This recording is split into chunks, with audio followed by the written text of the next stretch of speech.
Hello friends, welcome back to my channel. இன்னைக்கு நம்ம சேனல்ல Diwali sweet recipes ஓட லாஸ்ட் எபிசோட dry jamun எப்படி பண்றதுன்னு பார்க்கலாம்.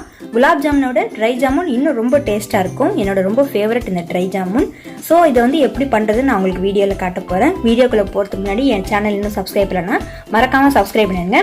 என்னோட Instagram page கீழ descriptionல இருக்கு. அதுலயும் நீங்க மறக்காம follow பண்ணிடுங்க. இப்போ நம்ம வீடியோக்குள்ள போயிடலாம். தேவையான ingredients பார்த்துக்கிட்டிங்கன்னா 1 cup sugar, 1 cup gulab jamun mix, 1 tablespoon atta மாவு, 1/4 டேபிள்ஸ்பூன் நெய், 1/4 டீஸ்பூன் ஏலக்காய் பொடி, ஆயில் வந்து தேவையான அளவு பொரிக்கிறதுக்கு. இப்போ ஒரு பவுலில் 1 cup gulab jamun mix add பண்ணிக்கோங்க. அதோட 1 டேபிள்ஸ்பூன் ஆட்டா மாவு, கொஞ்சம் கொஞ்சமாக தண்ணி சேர்த்து நல்லா மிக்ஸ் பண்ணிக்கோங்க. ரொம்பவும் நம்ம பிணைஞ்சிடக்கூடாது, அப்போ நம்ம பால் ஷேப் உருட்டும் போது கிராக் விழுவும். அதனால் கொஞ்சம் கொஞ்சமாக தண்ணி ஊற்றி கொஞ்சமாக மிக்ஸ் பண்ணிக்கோங்க. நல்லா போட்டு பிணைஞ்சிடக்கூடாது.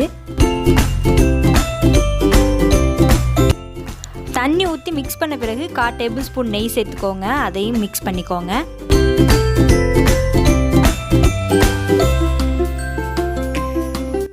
இப்போ இது நல்லா டோ ஷேப்புக்கு வந்துருச்சு. இப்போ ஒரு 15 இல்லைனா 20 மினிட்ஸ்க்கு இதை அப்படியே வச்சுருங்க. அடுத்தது ஒரு பேனில் 1 கப் சுகர் ஆட் பண்ணிக்கோங்க. அதோட 1/2 கப் தண்ணியையும் சேர்த்துக்கோங்க. இதுக்கு வந்து எந்த கம்பி பதமும் தேவையில்லை. அந்த சுகர் வந்து இந்த 1/2 கப் தண்ணியில் கரைஞ்சாலே போதும். ஆனால் வந்து தண்ணி மாதிரி இருக்கக்கூடாது, கொஞ்சம் திக்காக இருக்கணும். அதுக்கும் ரொம்பவும் திக்காக இருக்கக்கூடாது. இப்போ இது ஒரு பக்கம் கொதிச்சுக்கிட்டு இருக்கட்டும். இப்போ ஒரு 20 மினிட்ஸ் ஆயிடுச்சு. இப்போ இந்த மாவை நம்ம பிரிச்சிடலாம். எப்போதுமே இந்த மாவு குலாப் ஜாமுன் மாவை புதுசாக பிரிக்கிறத விட நீங்கள் வந்து இந்த மாதிரி டிவைட் பண்ணிக்கிட்டிங்கன்னா உங்களுக்கு வந்து ஈஸியாக இருக்கும். அதுவும் இல்லாமல் மாவை நம்ம அடிக்கடி டச் பண்ணுறதுக்கு வேலை இருக்காது. ஏன்னா நம்ம தொட்டுக்கிட்டே இருந்தோம்னா அதோட தன்மை அப்படியே அது இறுகிடும். ஸோ இந்த மாதிரி நீங்கள் டெக்னிக் யூஸ் பண்ணுறது ரொம்ப ஈஸியாக இருக்கும். இப்போ வந்து உங்களுக்கு ஏற்ற மாதிரி நீங்கள் ஷேப்பு பண்ணிக்கோங்க. கொஞ்சம் சின்னதாகவும் பண்ணிக்கோங்க, மீடியம் சைஸ்லேயும் பண்ணிக்கோங்க. இப்போ எல்லா மாவையும் இந்த மாதிரி பால் ஷேப்புக்கு உருட்டிக்கோங்க.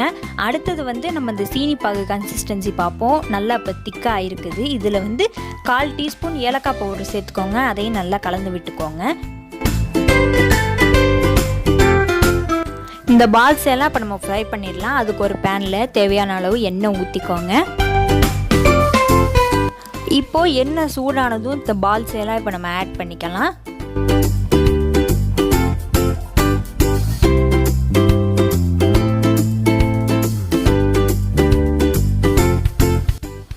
இப்போது குலாப் ஜாமுனை இந்த மாதிரி கைவிடாமல் கிண்டிக்கிட்டே இருங்க, ரொட்டேட் பண்ணிக்கிட்டே இருங்க. அப்போ தான் எல்லா சைடும் ஆயில் வந்து அப்சர்வ் ஆகி ஒரே கலரில் நமக்கு பொரிஞ்சு வரும். ஸோ இந்த மாதிரி கைவிடாமல் நீங்களும் கிண்டிகிட்டே இருங்க. இப்போது கோல்டன் ப்ரௌன் கலருக்கு வந்துருச்சு. இதை வந்து ஒரு பிளேட்டில் டிஷ்யூ பேப்பர் வச்சு அதில் வந்து இந்த குலாப் ஜாமுனை போட்டுங்க. அப்போ தான் நல்லா ஆயில்ஸ் எல்லாம் அப்சர்வ் ஆகும். இப்போ நம்ம அடுத்த பேட்ச் பால்ஸ் எல்லாம் இந்த மாதிரி பொரித்து எடுத்துடலாம்.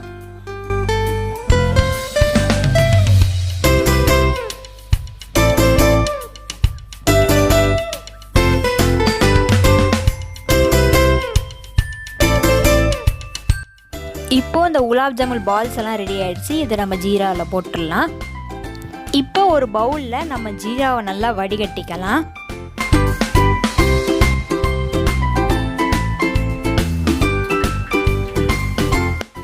இப்போ நம்ம இந்த குலாப் ஜாமுன் பால்ஸை வந்து ஜீராவில் போட்டுடலாம்.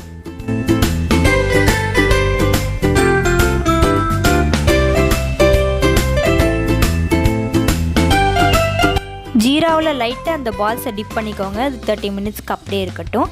அடுத்தது நம்ம கோட்டிக்கு வந்து தேங்காவையும் முந்திரியையும் நெய்யில் வறுத்து எடுத்துக்கோங்க. அதோட 2 டேபிள் ஸ்பூன் சுகர் எடுத்துக்கோங்க.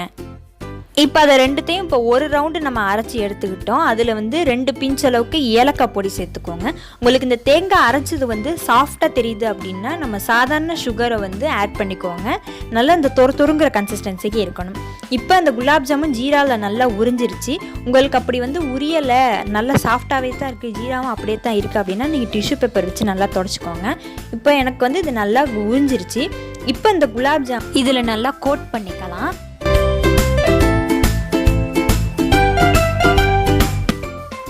இதே மாதிரி எல்லா குலாப் ஜாமுனையும் இந்த மாதிரி கோட் பண்ணி எடுத்துக்கோங்க.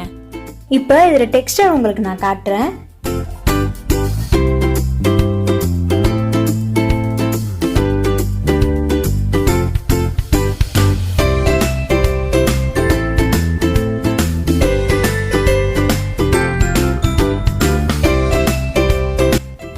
நம்ம கோகோனட் கோட் பண்ணியிருக்கிறது அதை சாப்பிடும்போதும் இன்னும் நமக்கு நல்ல டேஸ்ட் கொடுக்கும்.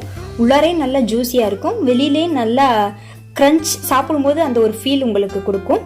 ஸோ இதுதான் அந்த ட்ரை ஜாமுன். டேஸ்ட் வைஸில் ரொம்ப நல்லாயிருக்கும். நீங்களும் கண்டிப்பாக ட்ரை பண்ணி பாருங்கள். உங்களுக்கு இந்த வீடியோ ரொம்ப பிடிச்சிருக்குன்னு நினைக்கிறேன். என் சேனலுக்கு தொடர்ந்து சப்போர்ட் கொடுங்க. லைக் பண்ணுங்கள், கமெண்ட் பண்ணுங்கள், ஷேர் பண்ணுங்கள். என் சேனலை பிடிச்சிருந்துச்சுன்னா மறக்காமல் சப்ஸ்கிரைப் பண்ணுங்கள். எல்லாருக்கும் தீபாவளி நல்வாழ்த்துக்கள். ஹாப்பி தீபாவளி. இந்த தீபாவளியை சேஃபாகவும் நல்லா ஜாலியாகவும் கொண்டாடுங்க. ஸ்நாக்ஸ் எல்லாம் சாப்பிட்டு நல்லா என்ஜாய் பண்ணுங்கள். Take care. பாய் பாய்.